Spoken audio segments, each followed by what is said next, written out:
فبشرناها بإسحاق ومن وراء إسحاق ويعقوب قالت يا ويلتى أألد وأنا عجوز وهذا بعلي شيخا إن هذا لشيء عجيب.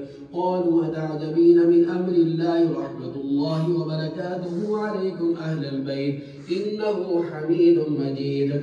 فلما ذهب عن إبراهيم الروع وجاءته البشرى يجادلنا في قوم لوط إن إبراهيم لحليم أواه مريب.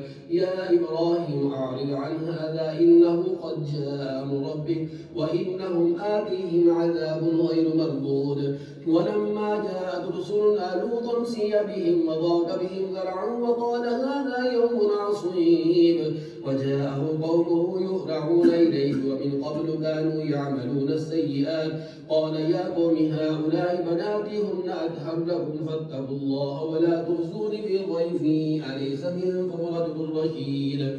قالوا لقد علمت ما لنا في بناتك من حق وإنك لتعلم ما نريد. قال لو أن لي بكم قوة أو آوي إلى ركن شديد. قالوا يا لوط إنا رسل ربك لن يصلوا إليك فأسر بأهلك بقطع من الليل واتبع أدبارهم ولا يلتفت منكم أحد إلا امرأتك إنه مصيبها ما أصابهم إن موعدهم الصبح أليس الصبح بقريب. فلما جاء أمرنا جعلنا عاليها سافلها وأمطرنا عليها حجارة من سجيل منضود مسومة عند ربك وما هي من الظالمين ببعيد. الله أكبر.